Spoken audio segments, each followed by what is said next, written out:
નમસ્કાર દર્શક મિત્રો, તમે જોઈ રહ્યા છો સાઈ ગ્રુપ મીડિયા હાઉસ દ્વારા સંચાલિત નવસારી લાઈવ અને ઝટપટ ન્યૂઝ. દિવસભરની ઘટનાઓથી અવગત કરાવતું બુલેટિનમાં જુઓ આજના સમાચાર. સેઠ એચ.સી. પારેખ નવસારી હાઈસ્કૂલ નવસારીના ઉચ્ચતર માધ્યમિક વિભાગના નિવૃત્ત નિરીક્ષિકા ઇલાબેન બી કાપડિયા તરફથી શાળાના એક ખંડમાં ડેસ્કટોપ, કોમ્પ્યુટર, પ્રોજેક્ટર, સ્ક્રીન તેમજ સ્પીકર સાથે વર્ગખંડ ડિજિટલાઇઝેશન માટે ₹80,000નું દાન મળેલ છે. નવસારી કેળવણી મંડળ તેમજ શાળા પરિવાર ભૂપેન્દ્રભાઈ કાપડિયા તેમજ ઇલાબેન બી કાપડિયાનો આભાર વ્યક્ત કરે છે. વાંસદાના મહુવાસની સત્યસાઈ સ્કૂલ ઓફ નર્સિંગમાં ઓથ સેરેમની યોજાઈ. ત્યારે વાંસદા તાલુકાની શાન મહુવાસ ગામની શિવમ એજ્યુકેશન ટ્રસ્ટ સંચાલિત સત્યસાઈ સ્કૂલ ઓફ નર્સિંગ કોલેજમાં લેમ્પ લાઇટિંગ અને ઓથ ટેકિંગ સેરેમનીનો કાર્યક્રમ ઉજવવામાં આવ્યો હતો. આ પ્રસંગે કાર્યક્રમમાં ઉપસ્થિત મુખ્ય મહેમાન તરીકે શાળાના પ્રેસિડેન્ટ ડોક્ટર કમલેશભાઈ ઠાકોર અને સત્યસાઈ શાળાના પ્રિન્સિપાલ હર્ષાબેન ઉપસ્થિત રહ્યા હતા, જેમના હસ્તે કાર્યક્રમનો શુભારંભ કરવામાં આવ્યો હતો. કોલેજના ડાયરેક્ટર દિશાંત ઠાકોરે પ્રસંગને અનુરૂપ વક્તવ્ય આપી સંબોધ્યા હતા. નર્સિંગના ટ્યુટર વૈશાલીબેન દ્વારા ફ્લોરેન લાઇટિંગ અને તેમના જીવન પ્રસંગો વિશે વિદ્યાર્થીને માહિતગાર કર્યા હતા. Vivekananda social and cultural charitable trust Navsari Chhapra ગામની આત્મનિર્ભર મહિલા કલાબેનને છત્રીની ભેટ આપી ટ્રસ્ટના મહેશ લાડ, મહેશ નાયક, દિલીપ નાયક, યસદી કોન્ટ્રાક્ટર, ભરતભાઈ દેસાઈ, પ્રકાશ પાટીલ હાજર રહ્યા હતા. ખેલ મહાકુંભ દક્ષિણ ઝોન કબડ્ડી ટુર્નામેન્ટનો આરંભ. ત્યારે રમતગમત, યુવા અને સાંસ્કૃતિક પ્રવૃત્તિઓ વિભાગ ગાંધીનગર તથા sports authority of Gujarat Gandhinagar દ્વારા આયોજિત જિલ્લા રમત વિકાસ અધિકારીની કચેરી નર્મદ દ્વારા સંચાલિત તથા Chhotubhai Purani degree college of physical education રાજપીપળાના સહયોગથી રમશે ગુજરાત જીતશે ગુજરાત ખેલ મહાકુંભ ઝોન લેવલની કબડ્ડી ટુર્નામેન્ટ વિભાગ અંડર 14 અને અંડર 17 ભાઈઓ કે જેમાં ડાંગ, તાપી, નવસારી, સુરત ગ્રામ્ય અને રૂરલ, વલસાડ, ભરૂચ, નર્મદા આમ દક્ષિણ ગુજરાતના તમામ જિલ્લાના યુવા ધન પોતાના કૌશલ્યના પારંગત થઈ ઝોન કક્ષાએ કબડ્ડી રમતમાં ઉત્કૃષ્ટ દેખાવ કરી પોતાની ટીમને રાજ્ય લેવલે દબદબાવો જાળવી વિજય ફતાકા કાયમ રાખશે. વિદેશ જવા માટેની પહેલી સીડી બની સરળ. વૈશ્વિક માન્યતા ધરાવતું મયુરી ફોરેન એડ્યુકેશન લાવ્યું છે સૌ પ્રથમવાર IELTS, PTE, ડ્યુઓલિંગો ની કોચિંગ ફી પર 75% સુધીની સ્કોલરશિપ અને મેળવો ઓરિજિનલ કેમ્બ્રિજના બુક્સ અને બેગ. આ સ્કોલરશિપ ફક્ત ટૂંક સમય માટે જ છે, તો આજે જ સંપર્ક કરો મયુરી ફોરેન એડ્યુકેશન નવસારી. વિજ્ઞાન દિવસની અનોખી ઉજવણી. ત્યારે ગણદેવી તાલુકાની ધનોરી પ્રાથમિક શાળા અને ખાપરિયા ગામની પ્રાથમિક શાળામાં ગામ સેવા ટ્રસ્ટ દ્વારા વિજ્ઞાન દિવસની અનોખી ઉજવણી કરવામાં આવી હતી. હજુ પણ ટેકનોલોજીના 5G યુગમાં સમાજમાં અંધશ્રદ્ધા આરોગ્ય સુધારવામાં અને વિકાસને વેગવાન બનાવવા બાધારૂપ બની રહ્યાના અનુભવો આપણને સૌને થતા જ રહે છે. અંધશ્રદ્ધાનો મૂળ છે વિજ્ઞાન વિશેની અજ્ઞાનતા. આ દિશામાં સંસ્થા દ્વારા વિવિધ પ્રયાસો કરવામાં આવી રહ્યા છે. બાળપણથી જ જો બાળકોને વિજ્ઞાન વિષયમાં રુચિ કેળવાય તો ભવિષ્યમાં સમાજને તો ફાયદો થાય જ, પણ સાથે સાથે અંધશ્રદ્ધા પણ આપમેળે દૂર થાય. આવા જ ઉદ્દેશ સાથે ગ્રામ સેવા ટ્રસ્ટ ખારેલ તથા સત્યશોધક સમિતિ સુરતના સહયોગથી 28મી ફેબ્રુઆરી વિજ્ઞાન દિવસ નિમિત્તે ધનોરી તથા ખાપરિયા પ્રાથમિક શાળામાં વિજ્ઞાન સે દોસ્તી કાર્યક્રમનું આયોજન કરવામાં આવ્યું હતું. વાંસદાના સીતાપુર આશ્રમ શાળાના બાળકોએ ગાંધીનગર ખાતે ગુજરાત વિધાનસભાની મુલાકાત લીધી. ત્યારે વાંસદા તાલુકાના સીતાપુર ગામની વનવાસી વિકાસ મંડળ વઘઈ સંચાલિત આશ્રમ શાળા સીતાપુરના ધોરણ 6 થી 8ના બાળકોએ 2 દિવસનો શૈક્ષણિક પ્રવાસ યોજ્યો હતો, જેમાં ધોરણ 5 થી 8ના 55 બાળકો જોડાયા હતા. પ્રવાસમાં વિદ્યાર્થીઓએ ગાંધીનગર ખાતે ગુજરાત વિધાનસભા, ગાંધી તીર્થ, અક્ષરધામ, મેટ્રો ટ્રેનમાં સફર, કાંકરિયા તળાવ, સાયન્સ સિટી વગેરે સ્થળોની મુલાકાત લઈ બાળકોએ ભરપૂર આનંદ ઉઠાવ્યો હતો. તે ઉપરાંત ગાંધીનગર વિધાનસભાની મુલાકાત લીધી હતી, જેમાં વિધાનસભા કાર્યવાહી અને પ્રશ્નોત્તરી પ્રત્યક્ષ નિહાળવાનો લાભ બાળકોએ લીધો હતો. Eklavya model residential school Mahal ખાતે રાષ્ટ્રીય વિજ્ઞાન દિવસ નિમિત્તે શાળાકીય વિજ્ઞાન મેળો યોજવામાં આવ્યો. ગત તારીખ 28 ફેબ્રુઆરીના રોજ Eklavya model residential school Mahal ખાતે Larsen and Toubro public charitable ટ્રસ્ટના સહકાર અને અગસ્ત્ય ઇન્ટરનેશનલ ફાઉન્ડેશન દ્વારા કાર્યરત સાયન્સ ઓન વ્હીલ પ્રોજેક્ટની ટીમ અને શાળાના આચાર્ય તેમજ શિક્ષકો દ્વારા શાળાકીય વિજ્ઞાન મેળાનું આયોજન કરવામાં આવ્યું હતું. આ વિજ્ઞાન મેળામાં આશરે 30 જેટલી કૃતિઓ રજૂ કરવામાં આવી હતી, જેમાં શાળાના ધોરણ 9ના વિદ્યાર્થીઓએ વિજ્ઞાનના અગસ્ત્યના મોડેલ વિશેની રસપ્રદ માહિતી આપી હતી, તેમજ ધોરણ 6 થી 8ના વિદ્યાર્થીઓ દ્વારા પણ વિજ્ઞાનને લગતી કૃતિઓ રજૂ કરવામાં આવી હતી. દાંડીના વૈજ્ઞાનિક ડોક્ટર કાળુભાઈ ડાંગરને નાનાભાઈ ભટ્ટ અગસ્ત્ય એવોર્ડ અપાયો. ત્યારે ઉત્કર્ષ કેળવણી મંડળ દ્વારા સુરત ખાતે આયોજિત શિક્ષક અભિવાદન સમારોહમાં ઐતિહાસિક દાંડી ખાતે સમાજ વૈજ્ઞાનિક તરીકે કામગીરી કરતા ડૉક્ટર કાળુભાઈ ડાંગરનું નાનાભાઈ ભટ્ટે અગસ્ત્ય એવોર્ડથી વિશિષ્ટ સન્માન કરવામાં આવ્યું. દક્ષિણ ગુજરાતમાં છેલ્લા 32 વર્ષથી લોક વિકાસની કામગીરી કરતા, જેમાં શરૂઆતમાં ભરૂચ જિલ્લામાં ગરીબ અને પછાત વર્ગોના ઉત્થાનમાં અને પછીથી 2011થી ઐતિહાસિક દાંડી ગામ તથા આજુબાજુના ગામો તેમજ નવસારી જિલ્લા વહીવટી તંત્રના વિભાગો સાથે જોડાણ કરીને સ્વચ્છતા, પર્યાવરણ, મહિલા સશક્તિકરણ, પંચાયત ક્ષમતાવર્ધન, ગાંધી વિચાર પ્રચાર વગેરે ગ્રામ વિકાસની કામગીરી લોકભાગીદારી સાથે કરી રહેલ છે. રાષ્ટ્રીય મીઠા સત્યાગ્રહ સ્મારક દાંડીના નિર્માણથી લઈને આઝાદીના તીર્થક્ષેત્ર તરીકે વિકસાવવા નિષ્ઠાપૂર્વક ગરિમા સાથે વ્યવસ્થાપનની પ્રશંસનીય કામગીરીના પરિણામે 15 જેટલા એવોર્ડ સન્માનપત્ર પ્રાપ્ત થયેલ છે. તાજેતરમાં 75મા પ્રજાસત્તાક દિન નિમિત્તે નવસારી જિલ્લાના જલાલપોર તાલુકાના મામલતદાર તથા તાલુકા પ્રમુખ દ્વારા એકમાત્ર ડૉક્ટર કાળુભાઈને સન્માનિત કરાયા હતા. આ તમામ કામગીરીના લીધે તેઓને દાંડીના ગાંધીનું બિરુદ મળેલ છે. નવસારીના નેશનલ હાઈવે 48 પર અકસ્માત સર્જાયો. નવસારીથી ગણદેવી તરફ સીડી ભરીને જઈ રહેલું ટ્રક અચાનક પલટી ગયું. ડ્રાઈવર સ્ટીયરિંગ પરથી કાબુ ગુમાવતા ઘટના સર્જાઈ હતી. ટ્રેક્ટરમાં ઓવરલોડ સીડી ભરીને લઈ જવામાં આવતી હતી. અકસ્માતમાં ટ્રેક્ટર ચાલકને ગંભીર ઇજા પહોંચતા નજીકની હોસ્પિટલમાં સારવાર અર્થે ખસેડવામાં આવ્યો હતો. ઘટનાની જાણ ગ્રામ્ય પોલીસને થતાં પોલીસે જેસીબીની મદદથી હાઈવે ઉપર પડેલી સીડીને હટાવવામાં આવી હતી અને ત્યારબાદ નેશનલ હાઈવેને 2 થી 3 કિલોમીટર લાંબો ટ્રાફિક જામ જે થયો હતો તે હળવો કરવામાં આવ્યો હતો. આ સુંદર સૃષ્ટિને નિહાળવા માટે હજારો લોકો પાસે દ્રષ્ટિ નથી અને એ ત્યારે જ શક્ય બને જ્યારે કોઈ ચક્ષુદાન કરે. તો તમારા સ્વજનો સાથે મળી એક સુનિશ્ચય લઈએ. ચક્ષુદાનને પરિવારની પરંપરા બનાવીએ.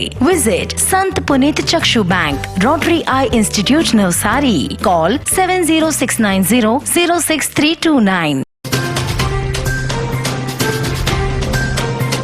સરદાર ધામના 4 લક્ષ્ય બિંદુમાંનું એક global Patidar business organisation GPBO જેનો આજે નવસારી ખાતે લોન્ચિંગ કાર્યક્રમ રાખવામાં આવ્યો હતો. શ્રી સમસ્ત લેવા પાટીદાર સમાજની વાડી તિગરા ખાતે આ કાર્યક્રમ રાખવામાં આવ્યો હતો, જેમાં નવસારીના વિવિધ બિઝનેસમેનો અને મહાનુભાવો ખાસ ઉપસ્થિત રહ્યા હતા. તેઓ દ્વારા આજે આ લોન્ચિંગમાં હાજરી આપી અને કાર્યક્રમને વધાવ્યો હતો. ગણદેવી તાલુકા પંચાયતનું 131.34 કરોડનું બજેટ સર્વાનુમતે મંજૂર. તાલુકાના સર્વાંગી વિકાસ માટેના આયોજનનો તાલુકા પ્રમુખનો દાવો. ગણદેવી તાલુકા પંચાયતનું વર્ષ 2024-25નું 131.34 કરોડનું 31.43 કરોડના પુરાંતવાળું બજેટ સર્વાનુમતે મંજૂર કરવામાં આવ્યું હતું. ગણદેવી તાલુકા પંચાયતના પ્રમુખ પ્રશાંત શાહે તાલુકાના સર્વાંગી વિકાસ માટેના આયોજનનો હાથ ધરે એવો દાવો પણ તેમના દ્વારા કરવામાં આવ્યો હતો. બાંધકામ, સામાજિક, આર્થિક, શૈક્ષણિક, આરોગ્ય, ખેતીવાડી, બાળ વિકાસ, પશુપાલન, જાહેર બાંધકામ વગેરે ક્ષેત્ર આવરી લેવામાં આવ્યા હતા. નવસારી જિલ્લામાં ફેડ કોરિડોરની કામગીરી પૂર્ણ કરી. ફેડ કોરિડોરમાં એજન્સીની ફાઇનલ ટ્રાયલ પણ આજે સફળ રહી. રેલવે વિભાગે ન્યૂ મકરાપુરથી ઉમરગામ નજીક ન્યૂ ધોલવડ સુધી ફેડ કોરિડોર શરૂ કરવાની આખરી તૈયારી કરવામાં આવી છે. નવસારી જિલ્લાના ગણદેવી તાલુકાના ન્યૂ અંચેલી રેલવે સ્ટેશન પાસેથી એન્જિનને 100 કિલોમીટરની ઝડપે દોડાવવામાં આવ્યું હતું. જિલ્લાનું એકમાત્ર ન્યૂ અંચેલી રેલવે સ્ટેશન પણ ચકાસણી કરવામાં આવી હતી. આમ આજે રેલવે દ્વારા નવા કોરિડોરનું આજે સફળતાપૂર્વક તેનું આજે આખરી ઓપ આપવામાં આવ્યો હતો. ધી નવસારી કેળવણી મંડળ સંચાલિત શ્રીમદ રામચંદ્ર પ્રાથમિક વિદ્યાલય ખાતે વાર્ષિક ઇનામ વિતરણ કાર્યક્રમ યોજવામાં આવ્યો હતો. શાળા દ્વારા સમગ્ર વર્ષ દરમિયાન જે બાળકોએ સિદ્ધિ હાંસલ કરી હોય તેવા તમામ બાળકોને ઇનામ વિતરણ શાળા દ્વારા કરવામાં આવ્યો હતો. વોર્ડ નંબર 13ના દશેરા ટેકરી વિસ્તારનો કોઈપણ જગ્યાએ ઓળખ થાય તે માટે કોઈ બોર્ડ ન હતું, જેને આજે દશેરા ટેકરી વિસ્તારમાં દશેરા ટેકરી નવસારી એવું બોર્ડ લગાવતા લોકોની ઈચ્છા પૂર્ણ થતાં વિસ્તારમાં ખુશીની લહેર જોવા મળી હતી. નવસારી વિજયપુર નગરપાલિકા દ્વારા સરકારશ્રીની વિવિધ ગ્રાન્ટ અંતર્ગત વિવિધ વિકાસના કામોની કામગીરીનો અંદાજિત ખર્ચ રૂપિયા 393.37 લાખ ખાતમુહૂર્ત વિધિ આજે નવસારી જલાલપુરના ધારાસભ્ય આરસી પટેલના હસ્તે યોગીનગર કેવલ્યધામ સોસાયટીની પાછળ વિજલપુર ખાતે આ કાર્યક્રમ યોજવામાં આવ્યો હતો અને જેમાં વિવિધ પ્રકલ્પોનું ખાતમુહૂર્ત વિધિ કરવામાં આવી હતી. ગણદેવી વિભાગ ખેડૂત સહકારી મંડળીના પ્રમુખ તરીકે ગોવિંદભાઈ પટેલ અને ઉપપ્રમુખ તરીકે રાજેશ પટેલની બિનહરીફ વરણી થઈ. 74 વર્ષ અગાઉ 24/3/1950ના રોજ સ્થાપિત થયેલા અને ગણદેવી વિભાગના 11 ગામોમાં કાર્યક્ષેત્ર ધરાવતી 2515 સભાસદો ધરાવતી ગણદેવી વિભાગ વિવિધ કાર્યકારી ખેડૂત સહકારી મંડળી આગામી 5 વર્ષની ટર્મ માટે પ્રમુખ તરીકે ગોવિંદભાઈ પટેલ અને ઉપપ્રમુખ તરીકે રાજેશભાઈ પટેલની બિનહરીફ વરણી થતાં સભાસદો અને ખેડૂતો અગ્રણીઓમાં આનંદની લાગણી છવાઈ જવા પામી હતી. પ્રિય ગ્રાહક મિત્રો, શું તમે એસકે કન્સલ્ટન્સી દ્વારા એમના ગ્રાહકોને અપાતા સંપૂર્ણ સુરક્ષાના કોન્સેપ્ટ વિશે જાણો છો? નહીં? તો આવો જાણીએ. સંપૂર્ણ સુરક્ષાનું સર્વપ્રથમ પાસું છે ટર્મ પ્લાન. ટર્મ પ્લાન તમારા જીવન મૂલ્યને જોખમ સામે વીમાના રૂપમાં રક્ષણ આપતું એક માધ્યમ છે જે તમને તમારી આજને માનસિક શાંતિ અને આવનારી કાલને તમારી ગેરહાજરીમાં પરિવારને આર્થિક મદદરૂપ થનારું સાધન છે. બીજું પાસું છે મેડિક્લેમ. ઓચિંતી માંદગી ક્યારેય બતાવીને નથી આવતી, પણ જ્યારે પણ આવે છે ત્યારે આર્થિકપણે ખૂબ જ દુઃખદ હોય છે જો આપણે પૂરતું સ્વાસ્થ્ય વીમો લીધો ના હોય તો. અને ત્રીજા પાસાની વાત કરીએ તો ત્રીજું પાસું છે અકસ્માત વીમો. અકસ્માત હંમેશા અચાનક જ થાય છે અને જો એના લીધે કોઈ આજીવન અપંગતાનો સામનો કરવો પડે ત્યારે પૂરતો અકસ્માત વીમો આવનારા જીવનને આર્થિકપણે ખૂબ જ સરળ બનાવી દે છે. આ સિવાય તમે ક્રિટિકલ ઇલનેસ અને હોમ ઇન્સ્યોરન્સ પણ સમજી અને લઈ શકો છો. એસકે કન્સલ્ટન્સીના માર્ગદર્શન હેઠળ અને આ જોખમો સામે રક્ષણ પ્રાપ્ત કરી શકો છો. હવે રોકાણની વાત કરીએ તો મોંઘવારી કરતાં વધુ વળતર મેળવવા અને ખૂબ જ ઓછા રિસ્ક સાથે મહત્તમ રિટર્ન્સ મેળવવા માટે એસઆઈપી થકી મ્યુચ્યુઅલ ફંડ્સમાં રોકાણ કરી શકાય છે.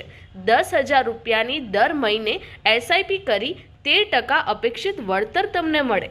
5 વર્ષે 10 લાખ, 10 વર્ષે 25 લાખ, 15 વર્ષે 50 લાખ અને 20 વર્ષે 1 કરોડ જેટલા રૂપિયા તમે ભેગા કરી શકો છો. અને આ બધું જ થઈ શકે છે ઘર બેઠા એસકે કન્સલ્ટન્સીના માર્ગદર્શન સાથે.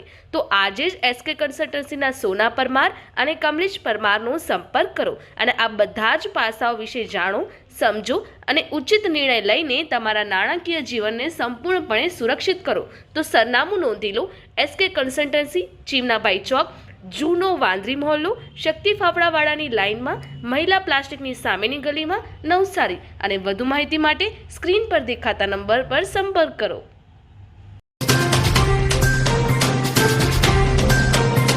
ચીખલીના ખેરગામ રોડ સ્થિત નદી મોહલ્લા ખાતેથી આંકડાનો જુગાર રમતા 2 ઝડપાયા.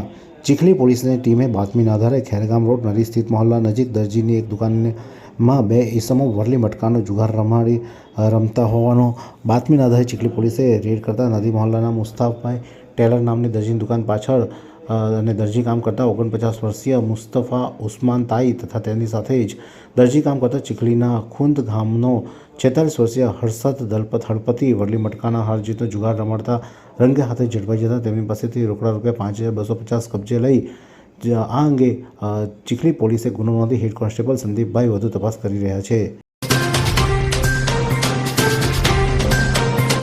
ચીખલીના બોડવા ગામેથી 32,000નો દારૂ ઝડપાયો. ચીખલી પોલીસની ટીમે બાતમી મળી હતી કે ચીખલીના બોડવા ગામે નવા ફળિયામાં આવેલા એક ઘરમાં છૂટક વેચાણ માટે દારૂનો જથ્થો સંતાડી રાખ્યો હોય. બાતમીના આધારે ચીખલી પોલીસની ટીમે બોડવા ગામના નવા ફળિયામાં રહેતા 24 વર્ષીય ખેતીનું કામ કરતા મયુર ઉર્ફે અપલો મહેશ ધોરિયા પટેલના ઘરે છાપો મારી તેના ઘરમાં છૂટક વેચાણ માટે સંતાડી રાખેલા ભારે બનાવટના દારૂ અને બિયરના ટીન મળી 158 નંગ દારૂ જેની કિંમત ₹31,940નો દારૂ ઝડપ્યો. તેમજ મયુર પાસેથી મળેલા અંગ ઝડતીમાંથી મળી આવેલા કિંમત ₹500નો મોબાઈલ અને એમ કુલ 32,440નો મુદ્દામાલ પોલીસે કબજે કરી આ ગુનો નોંધી તેમજ અન્ય આરોપીને વોન્ટેડ જાહેર કરી ચીખલી પોલીસે પીએસઆઈ JB જાદવ વધુ તપાસ કરી રહ્યા છે. નવસારી જિલ્લાના ગણદેવી તાલુકાના ગળદ ગામ પાસે હિટ એન્ડ રનની ઘટના સર્જાઈ. ગણદેવીના દંપતી નવસારી તરફ આવી હતા તે દરમિયાન અજાણ્યા વાહન ચાલકે તેમને અડફેટે લીધા હતા. ઘટનામાં ગણદેવીના દંપતીનું કરુણ મોત નીપજ્યું હતું. અકસ્માત કરી અજાણ્યો વાહન ચાલક ફરાર થઈ ગયો હતો. ગણદેવી પોલીસે ગુનો નોંધી આગળની તપાસ હાથ ધરવામાં આવી છે. જોકે હાલમાં તે બંને મૃતદેહને ગણદેવીની સરકારી હોસ્પિટલમાં ખાતે પોસ્ટમોર્ટમ માટે ખસેડવામાં આવ્યા હતા, જેમાં મૃતકોમાં આરિફભાઈ તેમજ રેહાનાબેન બંનેનું મોત નીપજ્યું હતું. વાંસદા પોલીસે બાતમીના આધારે ઉનાઈ નાકા રોડ પરથી કારમાં લઈ જવાતા 57 હજારનો દારૂ ઝડપી પાડ્યો. વાંસદા પોલીસની ટીમે બાતમી મળી હતી કે એક નંબર વગરની કાર સુઝુકી એસ્ટ્રે કાર જેમાં દારૂનો જથ્થો દમણથી અનાવ લઈ જવાતા હોય. જે બાતમીના આધારે વાંસદા પોલીસે નાકા ફળિયા ઉનાઈના સહયોગ સોસાયટી તરફ જતા રોડ પર નાકાબંધી કરી જપ્તો ગોઠવ્યો. તે દરમિયાન બાતમીવાળી કાર આવતા પોલીસે તેને અટકાવતા તેમાંથી 56,800નો દારૂ મળી આવતા પોલીસે 2 લાખ ની કાર તેમજ 550ની કિંમતના 2 મોબાઈલ અને આરોપીના અંગ ઝડતીમાંથી મળી આવેલા રોકડા 600 મળી કુલ 2,62,900ની કિંમતનો મુદ્દામાલ કબજે કરી તેમજ દારૂ ભરાવનાર અને દારૂ લઈ આવનારને વોન્ટેડ જાહેર કરી વાંસદા પોલીસે ગુનો નોંધી સિનિયર PSI જેવી ચાવડા આ અંગે વધુ તપાસ કરી રહ્યા છે. વાત કરીએ હવામાનની તો આજે નવસારી જિલ્લાનું મહત્તમ તાપમાન 29.6 અંશ સેલ્સિયસ રહ્યું હતું, જ્યારે લઘુત્તમ તાપમાન 19.0 અંશ સેલ્સિયસ રહ્યું હતું. હવામાં ભેજનું પ્રમાણ સવારે 99%, જ્યારે સાંજે 64% રહ્યું હતું. હવાની ગતિ 2.6 કિલોમીટર પ્રતિ કલાક દક્ષિણથી પશ્ચિમ તરફ રહી હતી. તમારા કોઈ પણ પ્રસંગનું લાઈવ પ્રસારણ કરવા, વિડીયોગ્રાફી, ફોટોગ્રાફી માટે સંપર્ક કરો સાઈ ગ્રુપ મીડિયા હાઉસ 9824357557.